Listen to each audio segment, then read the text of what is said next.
I'll try again. I know.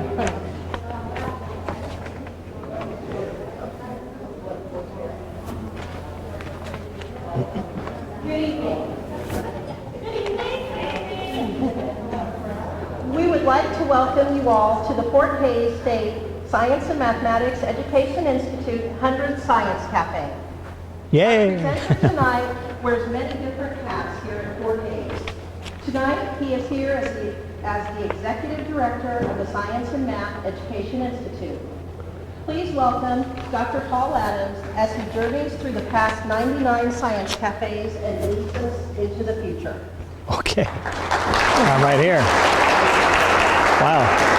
Well, that's quite a task to lead you to the future, but at least we'll get there as we go through. So first, do thank you all for coming, and I've seen some of you have been here for several of these, maybe all 100, however it goes, but we have been doing this for quite a while. And to let you know, this actually is the official anniversary date of our first Science Cafe, and it was September 16th of 2008 that we started.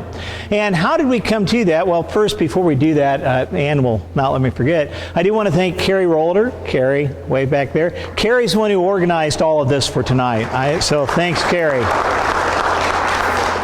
And we'll come back, and then for those that want to watch this later, so I'm sure it'll be scintillating and dazzling and all the rest, Scott Roller back there has been recording. We started recording a few years ago, actually last year, so everybody could do it. So let's thank Scott for recording this for you to come back to at some point. Well, anyway, back to where we are. So where did we start at? September 16, 2008. And I will say that this history of this actually began about 2003 when I became Anschutz Professor of Education and Physics. And at that time, the president of the university, when I said I had a chance to go to another institution, run a science center, he said, well, why do you have to do that? You can just do it right here at Hays. And that was Ed Hammond. Of course, now it's great. I'm his boss, so I love that part of it. That comes up. But one of the things that we tried to do when we started was to do hot topics in science. And how many here went to any of those? One. Okay, that's good. And as you know, as you might be able to figure out, is that didn't really take off all that well. Because we tried to do one thing a semester and made a big deal of it. And so what happened to get us to where we are today, it actually started with a science teacher in the community, Cheryl Shepard Adams, who's my relation. I take it back. I'm married to her. She is not my relation. We'll clarify that. There we go with that. But Cheryl was a member and on the executive committee for the Kansas Citizen for Science, and so part of what she had read about it and said, you know, I think you ought to try this. And she contacted me with the Science Math Education Institute, and I said, yeah, it's probably going to work a lot better than Hot Topics, and it's hard for me to admit that my wife was right, but she apparently 11 years later was very right. That comes up. And so when we started, it was with Brendan Arnold, who was at Semolinos at the time, and for those that don't know, Semolinos doesn't exist anymore, so it's gone. And we started our first topic, and we asked Dr. John Heinrichs, who that year, I believe, had just received the President's Distinguished Professor Award, and said, John, we want you to do this. And so that's where we started. And you can kind of see up there is that we talk about the things we did, is that we were trying to get people engaged and do community engagement. And if you look around here now at the 100 posters and the ones that are outside, we've done quite a bit with this. But the mission was to engage the public, engage the community with what's happening in science. Whether it was happening at Fort Hays, whether it was happening further afield, didn't really matter, because we felt like our community deserved to have those opportunities. And so that's exactly what we did as we went through it. And this impact of this has, we'll share some of the impacts and where we're headed to, but I want to share with you where it really hit home for me I think 2 or 3 years into it, actually probably about 4 or 5 years into doing this, is that we had a couple who came to many of our science cafes. They always were there, and they were kind of migratory a little bit. But what they told me said, you know, the woman member of that couple pulled me aside one time and said, "This is really great. I like finding about," and we were talking about radios and balloons and things like that. And she said, "I love this. I love talking about weather." Grady over there would have loved this person there. And said, "This is so great. I love coming here to learn and to do things." And her greatest comment to me was at the end, she said, "And this has made me feel like I need to go back to school and get my GED." And that in itself tells me what the value of this is. It is about community engagement. It is about sharing. It is about science and sharing those ideas of science with it. So, let's go through a little bit about it, though. Where have we been with this, and what are we doing? And so, as part of this journey, we have a wide variety of topics. And if you took time to look at the posters, you may have noticed that. But we have gone, as I put up here, the heart of matter to the edge of the universe has been part of our talks. And so, as we look at that, this one up here is one of the things that illustrates that. We brought in a guest speaker from Kansas State University to talk about dark energy and dark matter. Those things that we don't know that may be driving the expansion of the universe, may determine the eventual fate of the universe. We do deep topics in this Science Cafe, and I would like to tell you that he brought us to no resolution. We don't know. And so we'll come back to this topic again.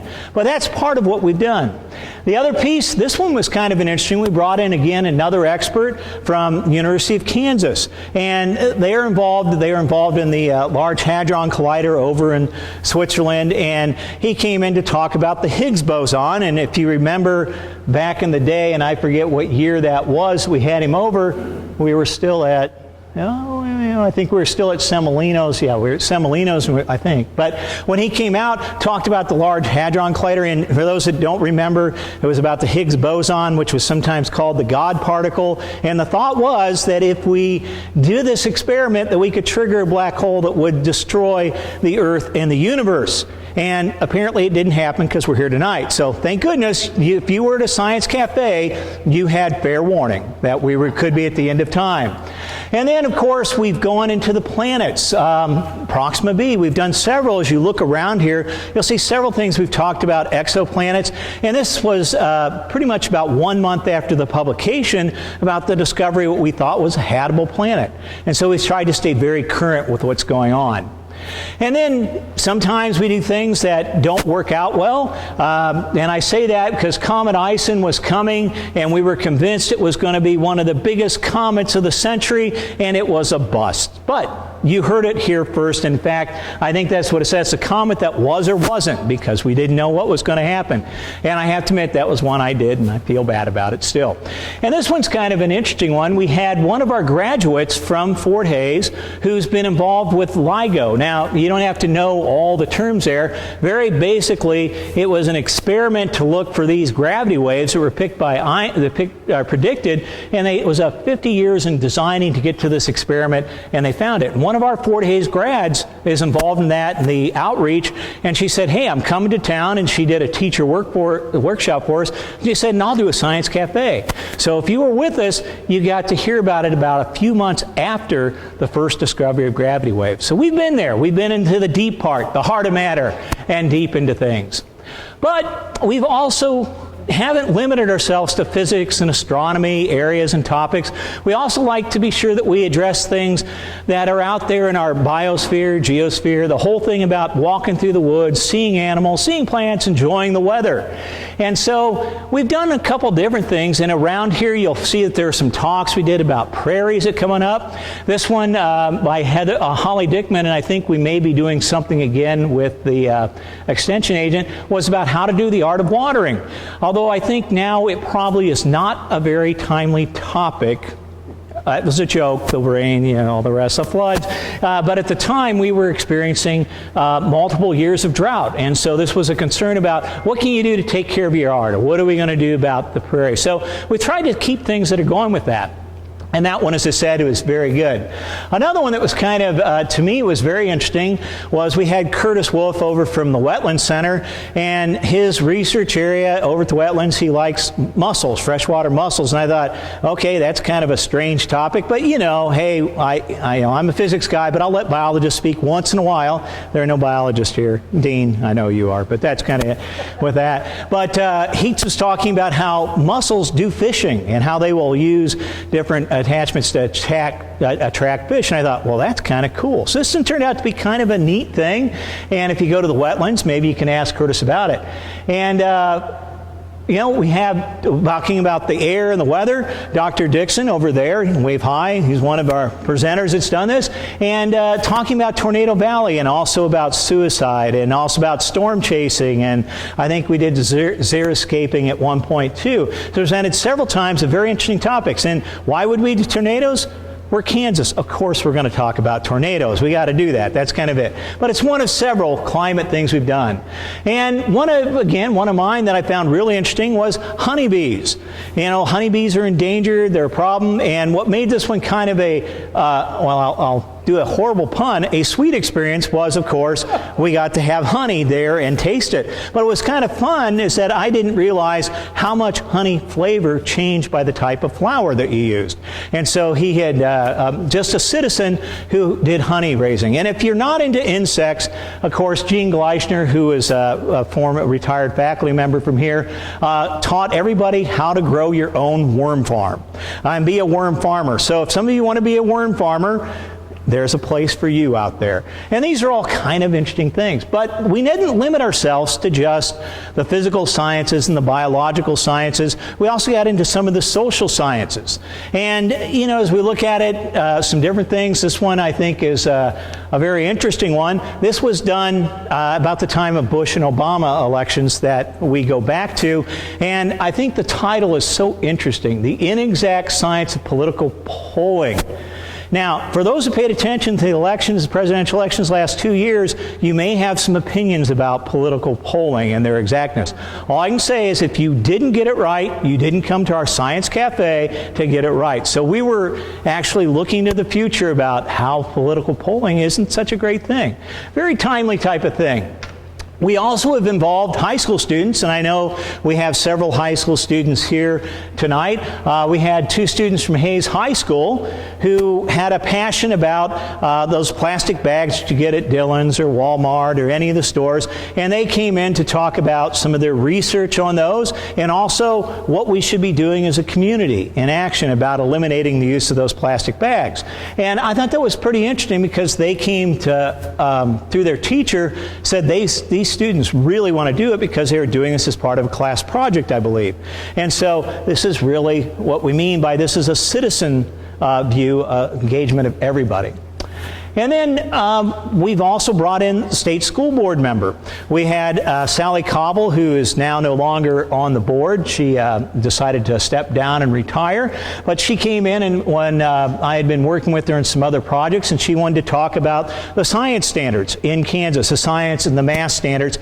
And so she came out and talked to us. And we're going to return to that theme. At your table, you'll notice October 14th. I'm shamelessly plugging the next Science Cafe, is that we'll have somebody here talking a little bit about the importance of education. But Sally came in and did a great job with us and talked about it. And then we also have gotten into some of the things that always spark interest in people. What about that tension that exists between science and religion? And bringing in a Pulitzer Prize winning author. So at times we have brought in some Pulitzer Prize winning authors or folks that have had national reputation.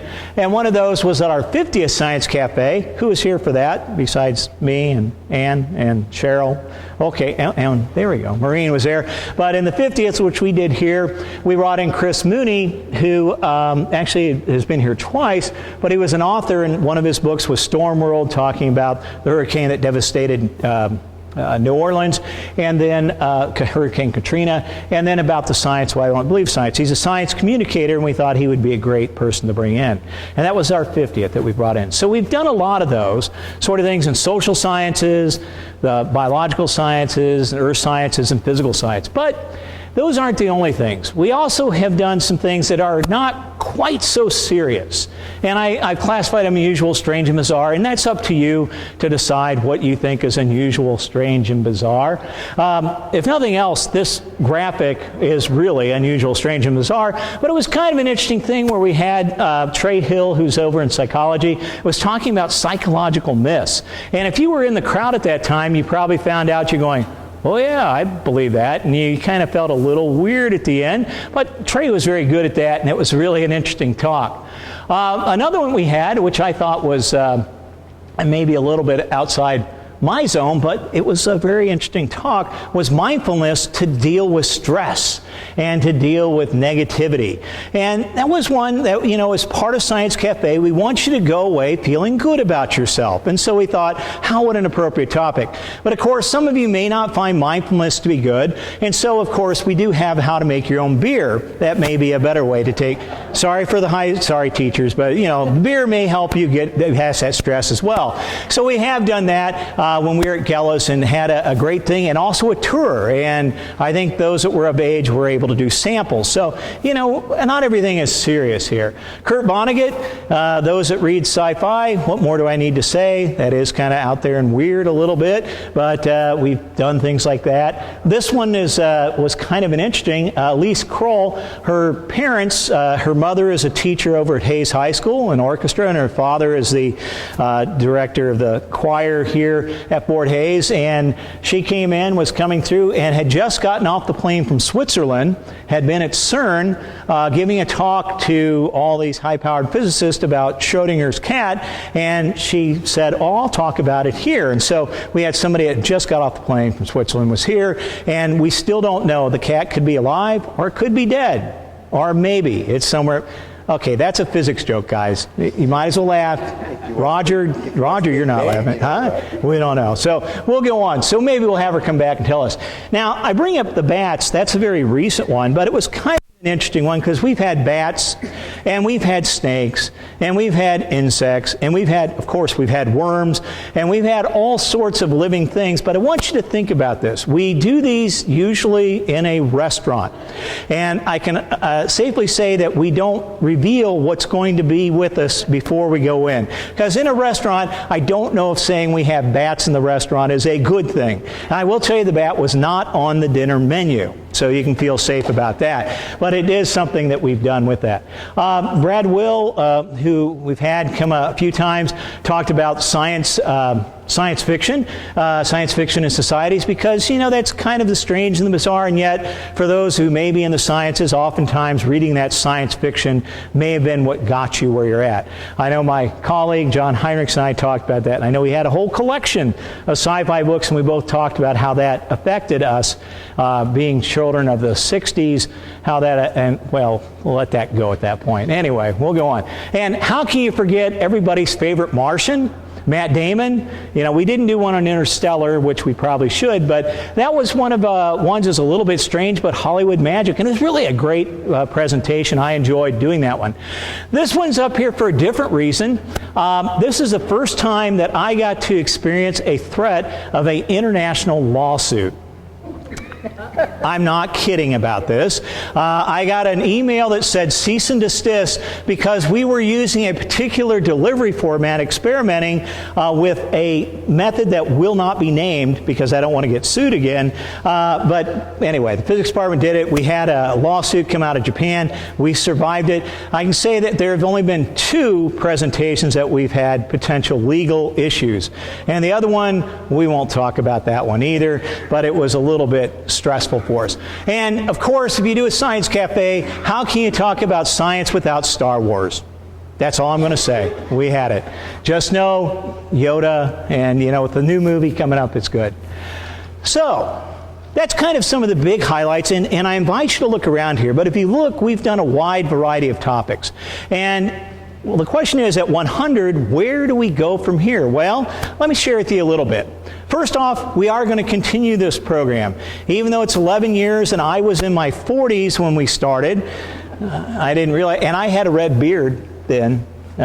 Didn't I? Yes, I did. I can't remember anymore. Anyway, I did have a red beard. I found a picture from back then. So, but we're going to continue. And we do have some interesting cafes coming up. The one is on education there, and I had Carrie jot down some of our topics. One is we'll have Gordon Carlson's going to talk about some different VR, virtual reality, augmented reality, and mixed. And then, I was right, Holly Dickman's going to come back and talk about water conservation in Hayes and some other things that will be coming up. But to do this, I need engagement. And this is where I want to take you to, is that the engagement is to hear from you. What should we do? We've been working to do 100 different themes across here, and I did forget one. And one of my favorite ones was, fortunately did not come true, was 2012, the end of time. We did not end in 2012, though we weren't sure we were going to survive. Anybody here for that particular one? Somebody? Okay. We made it. The rest are new people. But, what we do is more engagement. Now, I will tell you that I've gotten a call from somebody who actually is not on campus. He's an alum, and he follows our science cafes and watches them online, and he says we should be doing something on cultured or synthetic meat. And I thought, that's a great idea in cattle country. Nah, I don't know. But we might do that. So if any of you are big into developing cultured meat, synthetic meat, like to learn about it. You'd like to learn about it. Well, maybe it's it. We would certainly welcome it.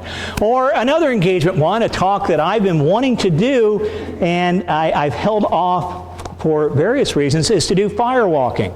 I used to do fire walking. This is true, a true story. And Cheryl's laughing because the last time I did it on a university campus was when the president pulled me aside and said, Mr. Adams, you've made a decision here. I found out you should always clear it with legal counsel if you're going to do firewalking. The thing was, I was doing it televised because we were doing it on TV and all the rest. So it was kind of fun, but I did leave that institution. So, hey, I'm here, so thank goodness. I don't know. Take that. But what do you want to know? What do you want to see? Because you tell us, we can find people, we'll bring them in. I think the cultured meat is kind of a cool topic, particularly since we have an ag biodefense, and maybe somebody from there will be up. And one of the things that we're considering is also contacting some of the other region schools and asking for some other additional things to bring it up, because we're part of Kansas, and there's a lot of great science and math and engineering and technology going on, and we ought to bring it here and share it with our community. But the other thing that this more engagement is that this is now leading to the second part of this talk, is to challenge you to not just be a consumer of 100, because if you're here tonight, you must be at least a little interested, or you're getting extra credit, or whatever it may be, or you were forced by a teacher, whatever it may be. But, there's something interesting inherently about what we do and what we can share and what we can find out. And so what I'm asking you to do and to take the challenge with me is to get more engaged in the scientific enterprise. Be part of the science ecosystem in our area. And that means become a citizen scientist. Now, some of you are probably saying, what the heck is a citizen scientist? Well, of course, I'm doing a thing. I can do a talk here. Well, first off, let me share with you a little bit about where this is driving from. My background is a science education. That was my research area, and the things I do is science education, and I still do that on my side time, whenever that is. I still do it. But one of the research tools that we use is called Draw a Scientist. And Draw a Scientist is you give somebody a piece of paper and you say, draw a scientist. This is really high-tech research, okay? This is it. But what turns out that if you do this with children and adults too, this is what's really surprising, children as well as adults, is they'll often draw a picture where the scientist is Caucasian, sometimes wearing glasses. If it's an astronomer, they'll draw a beard. My students who I used to teach astronomy to said all astronomers have beard, because every video I used had an astronomer with a beard. Who knows with that? But then they pointed out that it's usually in a chemistry room, because they always have test tubes or beakers or something there, and it's not them. It's not them. The idea is that some children, and as it points out here, that science is done by other people for others. It's not doing science for itself. And this is a challenge to you. How can you be part of this? How can you be a scientist? And you're probably asking the question, can you really do it and make scientific discoveries? And the answer is, everybody together with me? Yes, you can. All right, and those that didn't say yes, we'll get you later, but yes, you can. And this is what I want to share with you.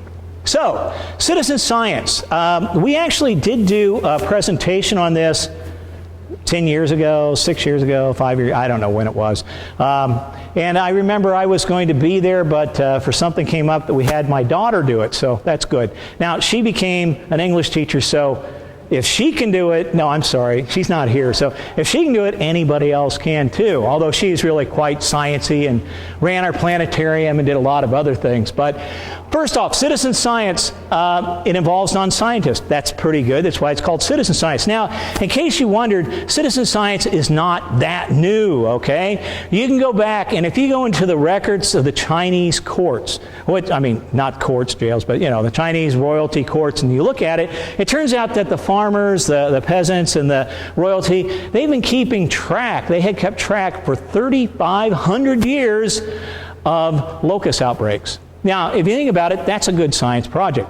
If you look at the notes from the Kyoto, which would have been the royal court in Japan, they have 1,200 years of records of when the cherry blossoms occurred. Now, if you're into climate type people, you're going to say 1,200 years, man, that's a lot of climate data. I could see if things change.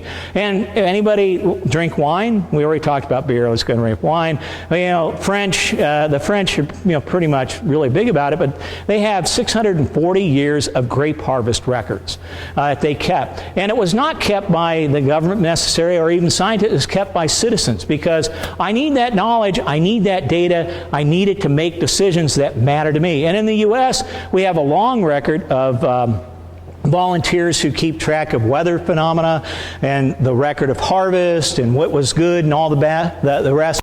So this is not a new concept, but in the last 20 years, it's taken off because of what you can do. So, involves non-scientists. It's real science. Everything you do is real with this. I use these techniques in my class, my astronomy class, and it's amazing how many students say, why won't this get me to the right answer? Well, it's real science, because it comes up to the last part, is that we're advancing scientific knowledge. And as my wise professor when I had grad school in physics said, when we were grumbling about the homework assignments, we said, why do you give us these problems? They're too hard, we can't do them. And he said, that's right. If you could do them, I wouldn't give them to you to do. And I thought, what a jerk. And I thought, wait a second. No, actually, that's right. If I already knew how to do it, why would I do it? Well, this is what we're finding with students, is you're going to advance knowledge that comes up. So what do I mean by citizen science? This is kind of and I know this is kind of small to see, and that's because there are over 1,000 different choices you can make in citizen science. And before we leave, I'm going to hit every one of them. Not really, I'm not. But before you leave, you can pick up this sheet that has 2 sites that has an aggregator puts together all these things, and you can search for them. Or if you're really just into NASA stuff, this is a NASA citizen science page, and on the back it has all these citizen science projects. So I won't do all 1,000 to 2,000 citizen projects. You guys should say thank you. Okay, he would let me do it, wouldn't you? So you should say thank you with that. Well, let me give you a couple highlights here. This one is called a Lake Observer, and what it is that you look at the quality of lakes, and you see what happens. That may not be such a big thing around here, although Wilson, kind of does, and Cedar Bluff, but where I grew up in Ohio and the Great Lakes, that's kind of cool. So this is it. You just basically go out and make observations of the lake, record the data, share it, and the science team will do it.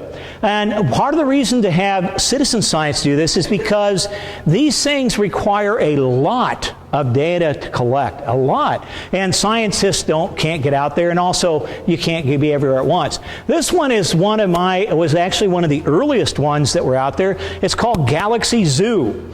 So if any of you like to see things that are billions and billions and probably billions of years old, we're probably getting back, about 14 billion or so. Roger will correct me, I'm sure. But if you want to look at it, what's interesting about this is that these are taking images from deep space. Nobody has seen them. You can be the first person to tell if it's a bar, a spiral. And out of these citizen science projects, computers can't read this. Computers can't interpret it. We need people to look at it, and you can do it at your computer.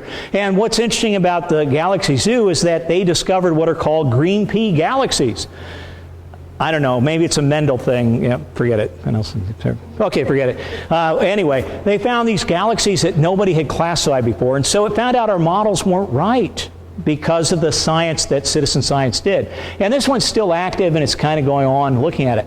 Well, this is one of my favorites that I'll come back to in just a little bit. It's called Globe at Night. And if you're an astronomy buff, you don't have to do it at a computer. You can walk outside, look for constellations, and if you don't know constellations, that's okay. There's apps to help you with that. And you put down how bright it is. And I know there's one person wants to come back, I know it's your thing, is looking at how dark the sky is. This is an international project to do, and it works pretty well. What's interesting about this one and this one is I've used them with my own students, and it turns out that they'll say, I took my kids out with me, screaming and kicking. No, it's not quite that bad, but they do say, my kids got into it and they're doing the classifications, or my coworker started to. This one's a little bit, has been out a while, Journey North.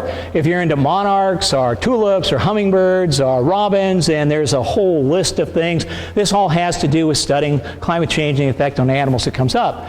Citizen science projects, we have that handout. This one was new to me. It's called the Fireball Network. That if you're out at night and you observe, you see a fireball, and if you don't know what a fireball is, it kind of is an exploding thing across the sky, and if you're lucky, you'll hear a sonic boom.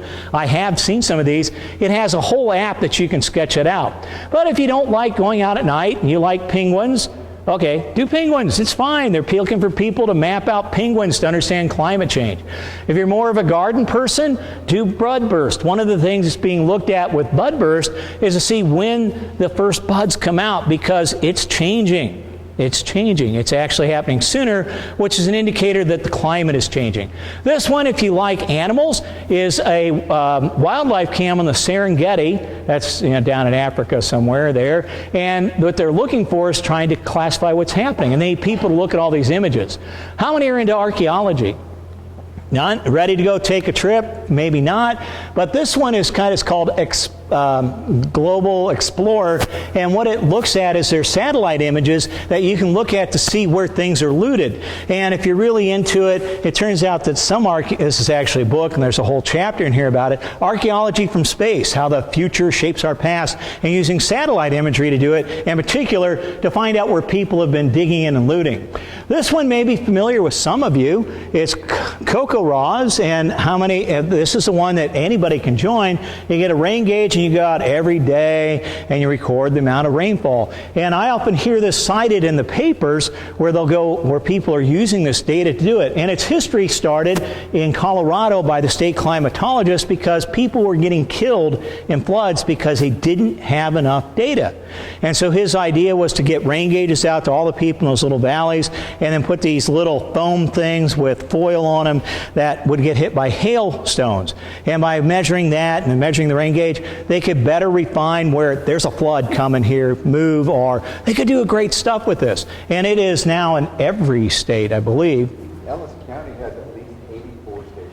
84 stations in Ellis County. There you go. So this is a very successful 84. I've got one myself. This is kind of an interesting thing. If you like to play games, this is gamification. It's called Stall Catchers, but it really is Alzheimer's research. It's a game to look at neural pathways, how it comes up, to study the brain and using it that way. There's also another one that's called Fold It that uses to look at proteins, to study different proteins. So if you're into brain research or something, even though it's a game, they're using this to help find cures for Alzheimer's. So these are lots of ways they present it. Down here, this is eBird, so if you've been on Christmas bird counts, you may be part of this already. This has been popular. This one is called iNaturalist. Take pictures of different species to help get a biodiversity of an area that may be there, so you can go out. And this one, I think, is so appropriate for Kansas, and it just was released in August, and July rather. There was a July, and then they've done some seminars since then in August. It's dust storms. So if you're really into dust storms, anybody into dust storms? Besides me, I kind of like them, it's kind of cool. But if you're into dust storms, you go out, you take a picture, you upload it, and that's used by NASA to help better understand how the climate's changing and all the things. So this is really kind of cool. And there are, as I said, there are over 1,000 projects. And so how do you go about finding something? Oh, let's get one more there. Well, first off, I'll add that. Before you find, in case you wonder what you do, you get engaged. And what's interesting about this is that though I use it with my teaching, and there's a grade attached to it, I won't grade you if you do it, okay? It's okay, we're all good in that. No grades assigned. You can do as much or as little as you want. You may try something, and the research on it indicates some people just try a little bit, and they say, that's not my thing. I hear that all the time, but it could be something you really get into. If you like looking at stars, it could be there. You do deal with data, whether you're collecting it or you're analyzing it. It can be either way. Doesn't really matter. And you get ideas and methods, and you get to talk to people. So let me break this here just a bit. I want to show you is that what you can do is this, and this is on the handouts that are up here, so you can go back on your own and find those. This is one that's called SciStarter. It's kind of a neat thing. And as you look down here, you can see eye change and tree snap. It's featuring different things. If you're into trees, that's great. If you're into flu, maybe, no, not into flu, but you want to know where flu is, this is your thing. This is the one I like, Globe at Night, and I can do a search and all of that, but Globe at Night's tied into some other projects, but Globe at Night's one I do, and if you go to SciStarter, you can say, I'm really interested in whatever it is, and it gives you a background about how you get started, what to do. The nice part is all this has been developed for you. If it's appropriate for you, how much you do it. This one's kind of cool for Globe at Night. You're supposed to do it once a month, and it can take 1 minute. It's 1 minute if you know where the constellations are. Based on what my students tell me, it could be much longer. And especially if they're in an area that's really lit, they say, I can't find that dang constellation. Yep, that's why we do this. And this will take me to their website. And just to show you what one of these projects looks like, there it is, it's coming up. Globe at Night is here. It's got a whole thing, tells you why we're doing it. September campaign is done. We're moving into October campaign. And what's cool is that if you just want to look at the stars, you can go to this site and it will give you things. Well, there's an app for it. There's an app for everything, so that's always nice. But you can go out there and it will help you identify the constellations, and it tells you the mythology. And then there's an interactive chart that shows you the last several years of data about how dark the world is. And I think it's really fun. And star charts and all the rest. And I won't spin a whole lot more because there's really quite a bit. And when it says 5 simple steps, it really is that way. Let me click into here. And maps and data, interactive maps that you can see. And wow, look, Kansas is pretty well featured. I'm glad of that. So these are all parts here that help us understand that. Now, why would you want that? Well, one thing, it can help you out a great deal with understanding light pollution and what it does to animals and the whole thing. Well, the other place that's kind of a fun place is Zooniverse, and I'll take you there. And this one, just because it's got some other ways, it's an aggregator. It has a lot of projects here, and you can go through people-powered research, and once you do it, it has a profile, all sorts of cool things that are there. And I'm going to take you down here. Here's some featured projects: Galaxy Zoo, Chimpanzee, Shakespeare's World, Muon Hunters, all these things. But this does the organization a little bit differently, as you can do it by discipline. So language isn't my major area, but when I click on language, if those of you that are Shakespeare scholars, and maybe that's some of you who are here, or you like to find out about what the contemporaries of Shakespeare were doing, this is kind of an interesting thing, is you can read that very clearly, right? Yeah, no? Well, guess what the task is in this project? They have all these documents, and they're looking for people to transcribe them and put these into English. Now, it was written in English, but this is back when penmanship mattered. The rest of you know what I'm talking about. Some of you are old enough to know they don't teach cursive like this anymore. And so you can zoom in and you can see it. It's very, but it's a different type. It's not the physical, the geological, social science, but very interesting as you come up on it. And then another one that I thought is a new project. When I was preparing for the talk, I said, you got to be kidding me, man. This is really something. Under the social science, they've got things like criminal characters. That sounds kind of fun. The American soldier, the African-American Civil War soldiers. But this one is kind of interesting. If you've always wanted to know what goes on in the Supreme Court, here are the notes of the justices. They're end notes, they're side notes that are in the original documents, and they're looking for people to transcribe that. So you may find out why Kennedy, who really got Kennedy. I don't know. You know, maybe the secrets are there. I don't know. But it's somebody to go through, Justice Powell, O'Connor, Rehnquist, all the SCOTUS that's there. So if that's your bent, this is pretty cool that comes up. And I got to admit, that was a new one to me. I had not seen that before, and I thought that was very cool. So those are, there we go. Let me go back. I don't want to get there yet. Here we go.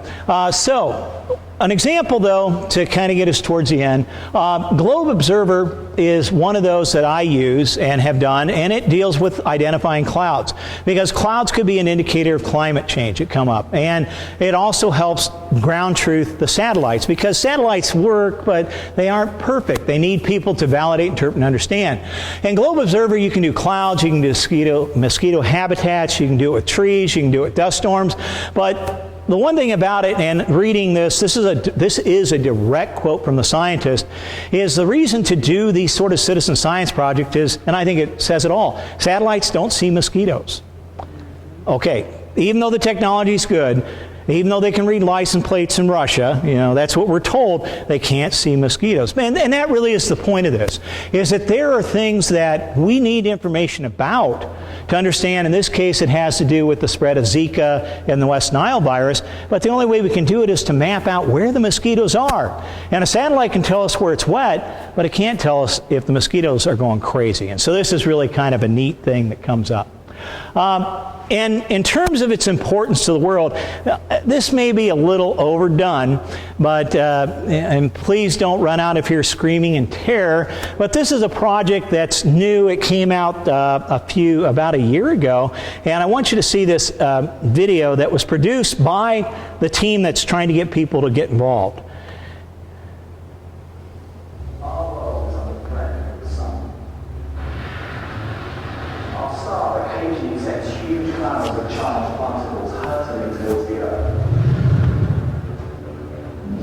Solar storms are power to knock out electricity grids, satellite navigation and communication. Days, weeks, or even months, the impact on our life could be devastating. But you can help. Here at the Science Museum, we teamed up with scientists from the University of Reading to launch a new citizen science campaign. Taking part in our Zooniverse project, you can help scientists decide which solar storms are the most dangerous and ultimately improve our ability to prepare for a major storm. Your contribution will make a real difference, so click on the link and help protect our planet. Wow. Okay. So how can you not participate if you can protect our planet from solar storms? Has anybody else been worried about it besides me? No. Yeah. Well, if you aren't, you should be, because it turns out that this really is a real problem. And getting solar storms, because our infrastructure depends on electricity, and there have been major solar storms that have caused surges in the power line and knocked out the whole power grid. So those of you that use mobile apps, your cell tower will go out. You will be stranded. I don't know what you'll do. So help save the earth. The other part is as we talk about, a lot of these do deal with climate and change. And this is a quote that I came across one of the listservs I'm on today. And one of the other reasons to get engaged in this, whether it's to protect us from solar storms or killer galaxies or asteroids, there is an asteroid hunter that's trying to classify the asteroids that could take out the Earth. So that was one of our talks back there in a bit. But one of the things that climate says as 0 hour approaches, there can be no more kicking of climate cans. The time to act is now. And that is what citizen science is about. It's time to act and get engaged with it. So let's go on. And I think I've got to break out of this a little bit different. There we go. Oh, I don't want to replay that.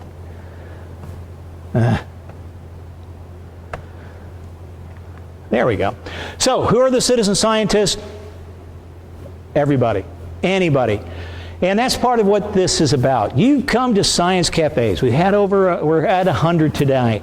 And we talk about the science, and a lot of things you're here because you're interested. I'm challenging you to be one of these people to take it on.